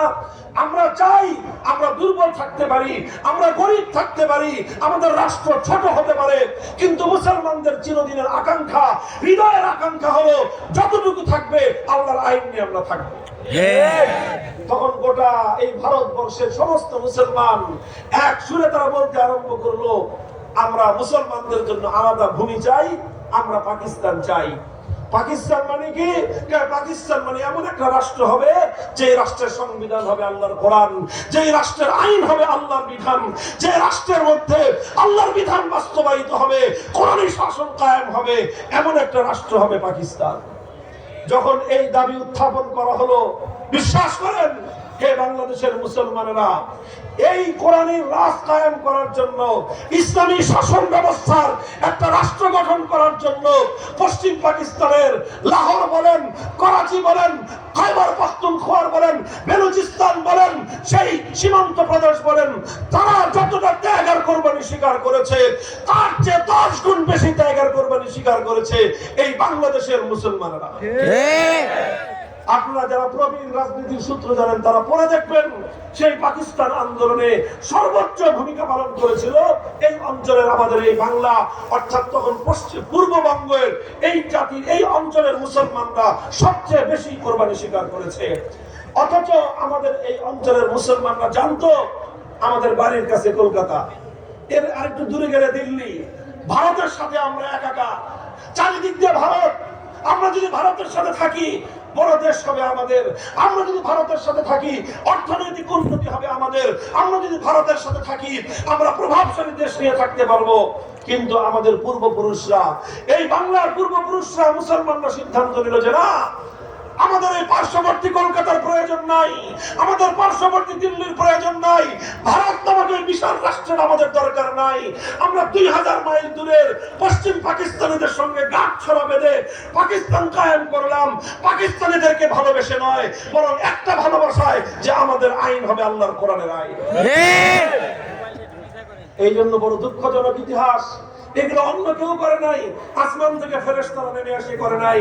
খোঁজ নিয়ে দেখেন, আপনার দাদা করেছে, আমার দাদা করেছে, আমাদের পূর্বপুরুষরা এই কাজগুলো করেছে, যে তারা বাড়ির পাশের ভারতকে লাথি মেরে 2000 মাইলের দূরত্বের সেই পশ্চিম পাকিস্তানি খান পাঠানদের সাথে হাতে হাত মিলিয়েছিল যে তোরা খান পাঠান হতে পারিস, আমরা বাঙালি হতে পারি, কিন্তু আমরা সবাই মুসলমান, আর হাতে হাত রাখি, আল্লাহর জমিনে কোরআনী বিধান দিয়ে শাসনতন্ত্র কায়েম করে একটা ইসলামী হুকুমত বাস্তবায়ন করি। এই হলো রাষ্ট্র। কিন্তু দুর্ভাগ্যজনক ভাবে যখনই পাকিস্তান স্বাধীন হয়ে গেল, আলেমরা বলতে শুরু করলো, মোহাম্মদ আলী খান জিন্নাহ সাহেব, এবার আপনি আমাদেরকে কোরআনের সংবিধান দেন, কোরআনী আইন দেন, ইসলামী রাষ্ট্র দেন। তিনি বলেন যে হুজুর, এখন তো রাষ্ট্রটা মাত্র শিশু রাষ্ট্র, এই রাষ্ট্রে এখন সবকিছু খাওয়ানো যাবে না, এখন ইসলাম কায়েম করতে গেলে সমস্যা। কি সমস্যা? পশ্চিমারা ইউরোপিয়ানরা আমাদেরকে সাহায্য সহযোগিতা দিবে না, আমরা না খেয়ে মরবো। তাহলে কবে দিবেন? ভাই কয়েকটা দিন যাক, একটু নিজেদের পায়ে দাঁড়াই, আমরা একটু স্বনির্ভর হয়ে যাই, তারপরে আমরা যে অঙ্গীকার করেছিলাম জাতির সঙ্গে, আমরা কোরআনের বিধান বাস্তবায়ন করব। এরপরে কি হলো? 1 বছর, 2 বছর, 10 বছর, 20 বছর যায়। কি ব্যাপার? আপনারা পশ্চিম পাকিস্তানি খান পাঠান সাহরা বাংলার এই দেশে, আমাদের দেশে আল্লাহর কোরআনের বিধান দেন না কেন? কয় রাষ্ট্র এখনো শিশু রাষ্ট্র। 20 বছরের বুড়া খাটাস হয়ে গেছে, এখনো কয় শিশু রাষ্ট্র। আমার আব্বাজান শাইখুল হাদিস রহমাতুল্লাহ আলাইহি বলতেন, 24 বছরে যেই পোলা বালেগ হয় না, ওই পোলা 90 বছরে বালেগ হবে না। ওই পোলারে পয়সা রাখার কোনো দরকার নেই। কাজে 24 বছর পরে পাকিস্তানের ব্যাপারে আমরা সিদ্ধান্ত নিলাম, যে অঙ্গীকার তোমরা করেছিল জাতির সঙ্গে আল্লাহর কোরআনের আইন দিবা, অঙ্গীকার করেছিল তোমরা এই জাতির সঙ্গে ইসলামিক শাসন হবে, তোমরা 24 বছর পর্যন্ত গাদ্দারি করেছো, তোমাদেরকে আসসালাম, আমরা তোমাদের সঙ্গে আর নাই। স্বাধীনতার যুদ্ধের মাধ্যমে বাংলাদেশটাকে মুক্ত এবং স্বাধীন করা হলো। ঠিক। এই বাংলাদেশ যখন স্বাধীন হয়, এই স্বাধীন হওয়ার আগে আপনারা জানেন স্বাধীনতা যুদ্ধ হলো 71 সালে। 71 সালে যুদ্ধ হয়েছিল কি জন্য? কারণ 70 সালে একটা জাতীয় নির্বাচন হয়েছিল। সেই জাতীয় নির্বাচনে বাংলাদেশের মানুষের একজন নেতা ছিল, সেই নেতার নাম হলো শেখ মুজিবুর রহমান সাহেব। শেখ মুজিবুর রহমান সাহেব বলেছিলেন, 70 সালের আওয়ামী লীগের নির্বাচনী ইশতেহারের মধ্যে এখনো পর্যন্ত লেখা আছে, চ্যালেঞ্জ করলাম, আমাদের কথা যদি কেউ মিথ্যা প্রমাণ করতে পারেন, কথা বলা বন্ধ করে দিব। 70-এর জাতীয় নির্বাচনে শেখ মুজিবুর রহমান সাহেব আওয়ামী লীগের পক্ষ থেকে জাতির সঙ্গে অঙ্গীকার করলেন, আমরা যদি বিজয়ী হতে পারি, আমরা কোরআন সুন্নাহর বিরুদ্ধে কোনো আইন তৈরি করব না। দেখেন, আমি বল থেকে ইতিহাসে লেখা আছে, এখন আওয়ামী লীগের অফিসে যান, যদি পড়া ফেলছে এটা, এরপর অনেক জায়গায় আছে, ইতিহাসের পাতায় লেখা আছে 70-এর জাতীয় নির্বাচন আওয়ামী লীগের ম্যানিফেস্টো কি ছিল, এগুলো বিভিন্ন বইপত্রের মধ্যে, পত্র পত্রিকায়, বিশ্ব মিডিয়ায় আছে। সেখানে কথা পরিষ্কার ভাষায় লেখা ছিল, কোরআন সুন্নাহ বিরোধী কোনো আইন করবেন না। এই যখন অঙ্গীকার করলেন, মানুষ মনে করলো মুসলমানদের বেটা, মুসলমানের বেটা, মুসলমানদের লিডার, যেহেতু বলেছে কোরআন সুন্নাহর বিরুদ্ধে কোনো আইন সে করবে না, কাজে এদেশের মানুষ চোখটা বন্ধ করে সব সিল মারলো নৌকার বাক্সে। নৌকা পাস করলো। নৌকা পাস করার পরে এখন তো পশ্চিম পাকিস্তানিরা ক্ষমতা দেয় না, না দিয়ে তারা 25শে মার্চ কালো রাত্রিতে বাংলার মুসলমানদের উপর, বাংলাদেশের নাগরিকদের উপর বর্বর হত্যাযজ্ঞ এবং হামলা চালালো। 26শে মার্চ থেকে শুরু হলো স্বাধীনতার যুদ্ধ। 9 মাসের রক্তক্ষয়ী মুক্তিযুদ্ধের পর 71-এর 16ই ডিসেম্বর বাংলাদেশ স্বাধীন হলো। আর এই 9 মাসই শেখ মুজিবুর রহমান সাহেব পশ্চিম পাকিস্তানে জেলখানার মধ্যে তিনি বন্দী ছিলেন, মোটামুটি আরামে ছিলেন। তাকে কোনো রিমান্ডে নেওয়া হয় না আমাদের মতো। তার বিরুদ্ধে কোনো শারীরিক টর্চারের কোনো ইতিহাস পাওয়া যায় না। যাই হোক, সেই ইতিহাস পরের কথা। যখন বাংলাদেশ স্বাধীন হলো, শেখ মুজিবুর রহমান সাহেব পাকিস্তান থেকে মুক্তি লাভ করে গেলেন ইংল্যান্ডে, লন্ডনে। তারপরে ইন্দিরা গান্ধীর সঙ্গে তিনি সাক্ষাৎ করলেন। সাক্ষাৎ করে বাংলাদেশে আসার আগ দিয়ে ইন্দিরা গান্ধী ওনার মুজিব কোটের পকেটের মধ্যে একটা কাগজ ঢুকিয়ে দিলেন। একটা কাগজ ঢুকিয়ে দিলেন, চিরকুট। আর ওই চিঠিকুটের মধ্যে লিখে দিলেন, যা বেটা বাংলাদেশে যা, আর বাংলাদেশে গিয়ে এমন একটা সংবিধান কায়েম করবি, যেই সংবিধানের মূলনীতি হবে কুফরি সংবিধানের মূলনীতি, যেই সংবিধানের প্রথম মূলনীতি হবে জাতীয়তাবাদ, দ্বিতীয় মূলনীতি হবে ধর্মনিরপেক্ষতাবাদ, তৃতীয় মূলনীতি হবে গণতন্ত্র, চতুর্থ মূলনীতি হবে সমাজতন্ত্র। এই 4 মূলনীতি, যেটা ভারতের সংবিধানের মূলনীতি, যেই সংবিধানকে আমরা 47 সালে প্রত্যাখ্যান করেছিলাম, সেই আমাদের প্রত্যাখ্যাত সংবিধানের মূলনীতিগুলোকে ভারতের ইন্দিরা গান্ধী শেখ মুজিবুর রহমান সাহেবের পকেটে ভরে বাংলার মাটিতে পাঠিয়ে দিলেন তিনি। আর শেখ মুজিবুর রহমান সাহেব এসে কি করলেন? তিনি যে নির্বাচনের আগে ঘোষণা করেছিলেন কোরআন সুন্নাহ বিরোধী কোনো আইন করবেন না, তিনি তার সেই অঙ্গীকারের কথা ভুলে গেলেন। সেই অঙ্গীকার আর ওয়াদার কথা ভুলে গিয়ে ওয়াদা ভঙ্গ করলেন, গাদ্দারি করলেন জাতির সঙ্গে, বিশ্বাসঘাতকতা করলেন জাতির সঙ্গে, কোরআন সুন্নাহ বিরোধী ধর্মনিরপেক্ষতা নামক কুফরি মতবাদ দিয়ে বাংলাদেশের 72-এর কুফরি সংবিধান তিনি জাতির উপর চাপিয়ে দিলেন। এই শুরু হলো মুসলমানদের আরেক দুর্দশা। শেখ মুজিবুর রহমান সাহেব সর্বপ্রথম স্বাধীন বাংলাদেশে তার কৃত অঙ্গীকার ভঙ্গ করেছেন। এটাই ছিল তার রাজনীতির সবচেয়ে কালো অধ্যায়। জাতির সঙ্গে তিনি অঙ্গীকার করেছিলেন কোরআন সুন্নাহ বিরোধী আইন করবেন না, অথচ সেই সংবিধানের মধ্যে সবকিছুর জায়গা থাকলেও ইসলামের জায়গা ছিল না। ঠিক। মুহতারাম হাজিরিন, লম্বা কথা বলতে চাই না। ৭৫ সাল পর্যন্ত এভাবে চললো দেশ। এরপর আবার দেশে অভ্যুত্থান হলো, আবার পাল্টা অভ্যুত্থান হয়ে হয়ে দেশের মধ্যে কিছু কিছু ভালো ভালো পরিবর্তন আসলো। সবচেয়ে গুরুত্বপূর্ণ একটা পরিবর্তন এসেছিল আল্লাহর উপর অবিচল আস্থা এবং বিশ্বাস। এই সংবিধানের মূলনীতি হিসেবে স্থাপিত হয়েছিল। ধর্মনিরপেক্ষতাবাদকে বাংলাদেশের সংবিধান থেকে বিদায় করা হয়েছিল। বিসমিল্লাহির রহমানির রহিম সংবিধানের শুরুতে সংযুক্ত করে বলে দেওয়া হয়েছিল যে আল্লাহর আইনের বিরুদ্ধে কোনো বিধান বাংলাদেশে কার্যকর হতে পারে না। এই সব কিছু হলো, কিন্তু আসলে শুধু কথার কথায় থেকে গেল। এভাবেই চলতে চলতে চলতে চলতে আজ ৫৩টা বছর বাংলাদেশের স্বাধীনতার পর কেটে গেল।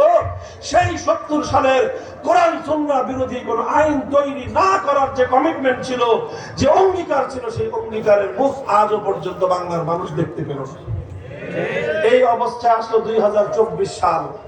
আলহামদুলিল্লাহ, ২০২৪ সালের বিপ্লবটাকে একটু ভালো করে বুঝবার চেষ্টা করবেন। ২০২৪ সালের বিপ্লব শুধুমাত্র গণতন্ত্রের বিপ্লব ছিল না।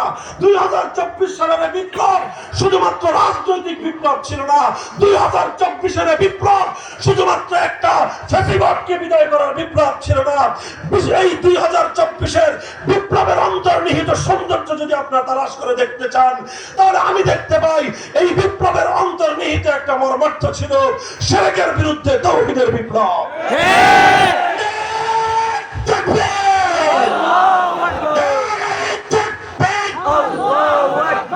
ইসলামের সূত্ররা হুঁশিয়ার সাবধান।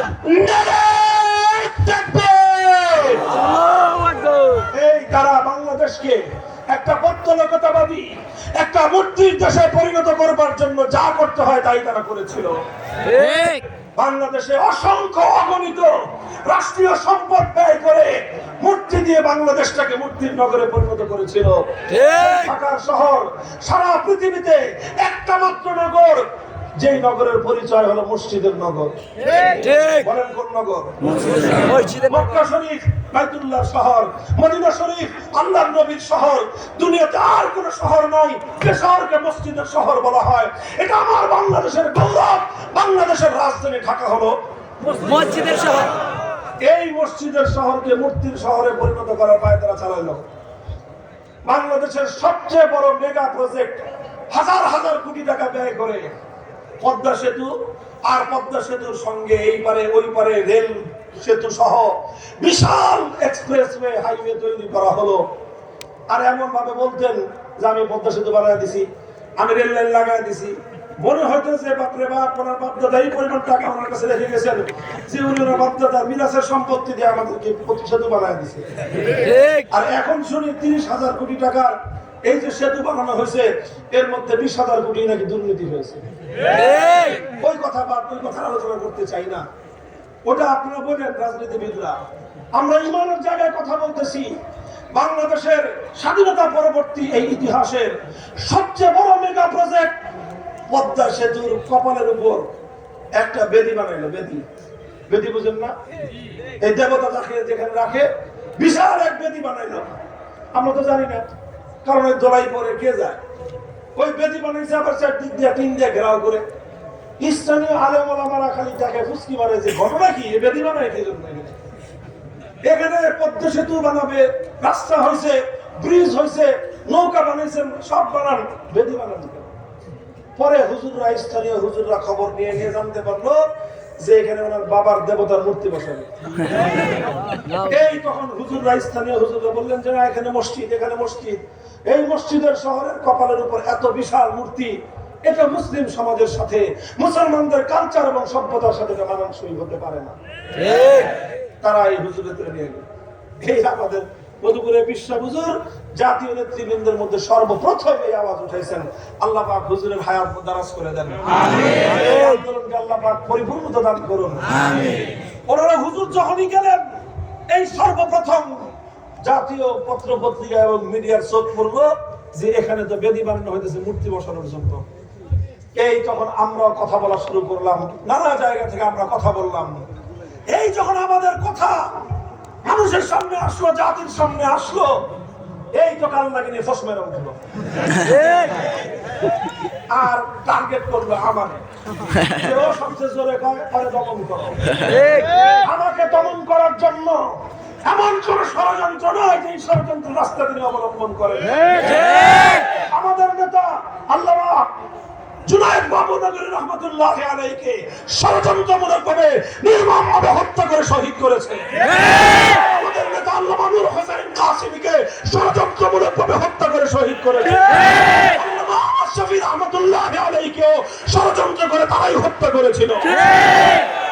তিনজনকে হত্যা করে মনে করছে আমাদের শক্তি শেষ।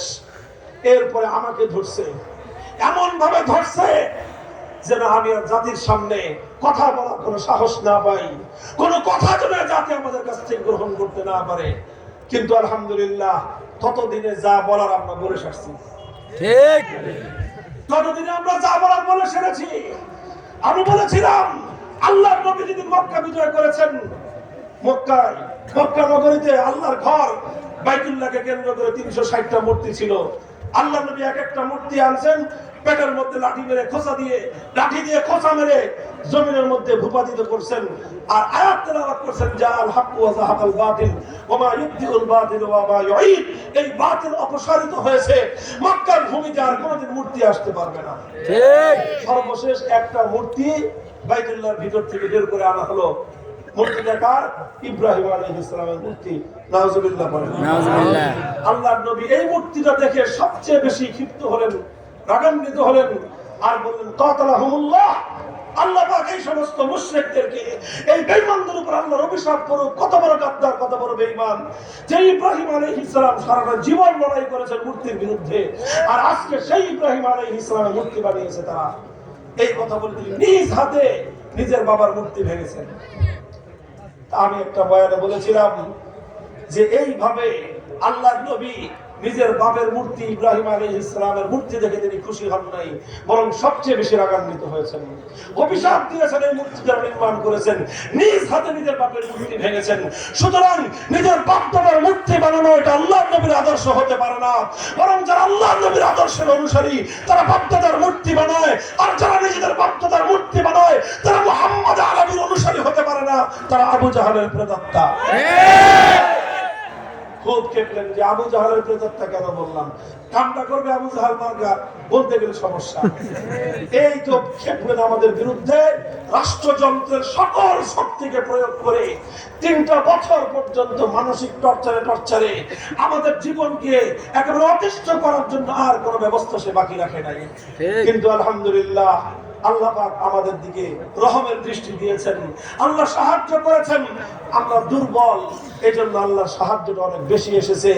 আব্রাহাকে যেভাবে আল্লাহ পাক ছোট্ট ছোট্ট পাখি আবাবিলের মাধ্যমে আল্লাহ ধ্বংস করেছিলেন, ঠিক তদ্রুপ আল্লাহ পাক রব্বুল আলামিন বাংলার আব্রাহাকে, বাংলার গৌর গোবিন্দকে, বাংলার হস্তি বাহিনীকে ধ্বংস করার জন্য বিএনপির মতো বড় দলকে আল্লাহ লাগান নাই, জামাতে ইসলামের মতো বড় দলের নেতৃত্ব আল্লাহ দেন নাই, কোন বড় নেতা নেত্রীকে আল্লাহ পাক কাজে লাগান নাই।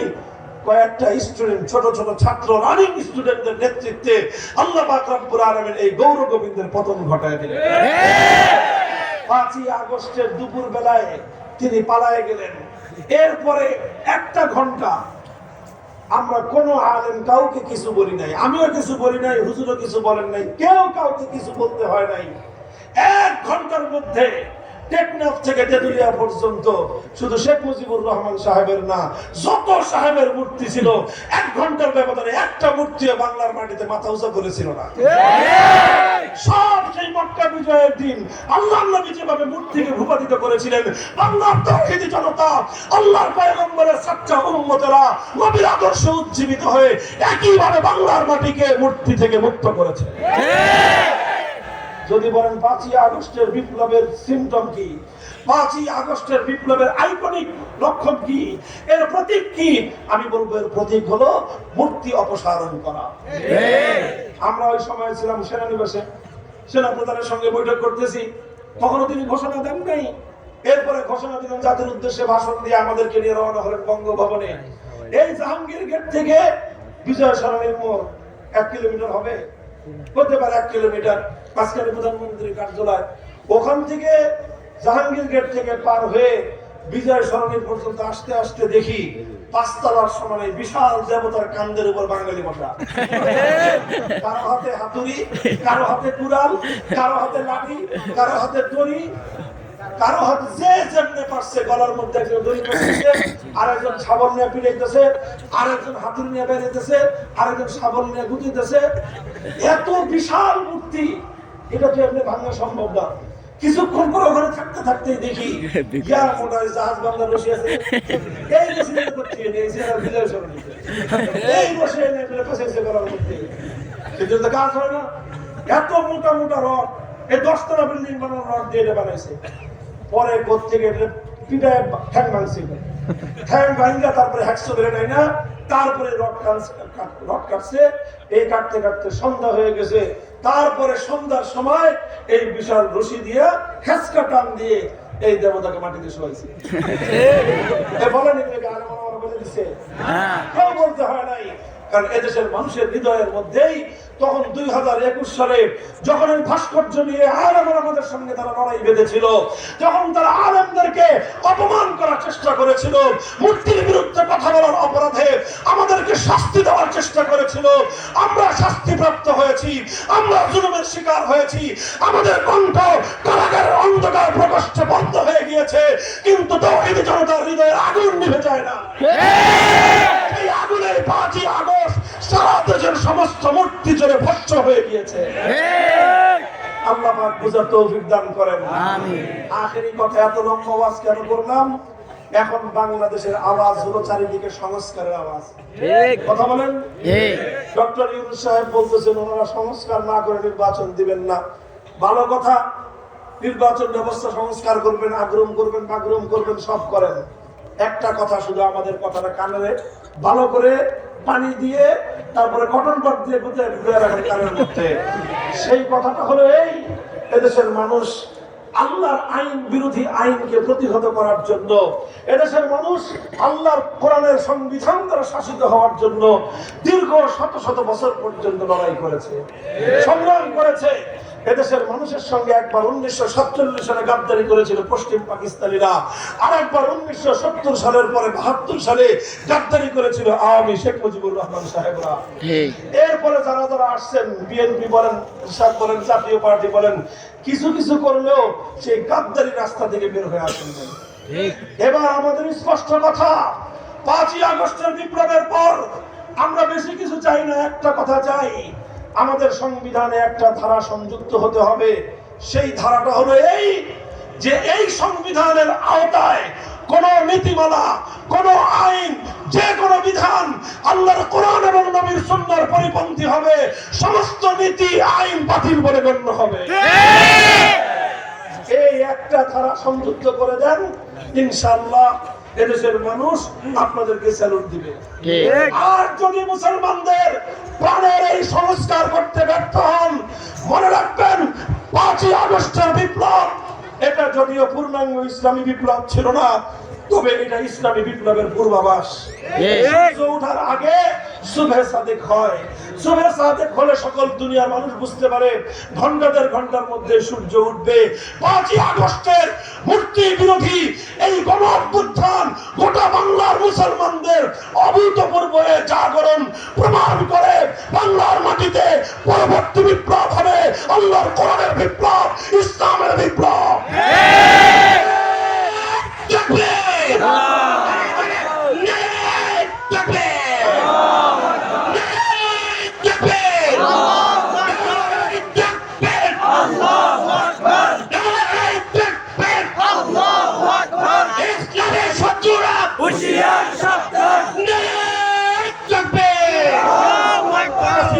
সরাতে গিয়ে আবু সাঈদরা কিভাবে বুক পেতে দিয়েছে জালিমের বুলেটের সামনে।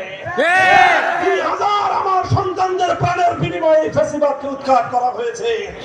এক ফ্যাসিবাদকে উৎখাত করেই শুধু আমাদের দায়িত্ব ক্ষান্ত হবে না, আমরা সেই দিন হব শান্ত যেদিন আল্লাহর কোরআনকে আমরা সংবিধান পাবো। কোরআনে ইসলামী সংবিধানের জন্য, ইসলামী বিপ্লবের জন্য, আল্লাহর আইন আল্লাহর জমিনে কায়েম করার জন্য 2000 নয়, 2 লক্ষ নয়, 2 কোটি মানুষের শাহাদাতের রক্তের প্রয়োজন হতে পারে। সেই রক্ত আর শাহাদাতের জন্য কারা কারা প্রস্তুত থাকবা?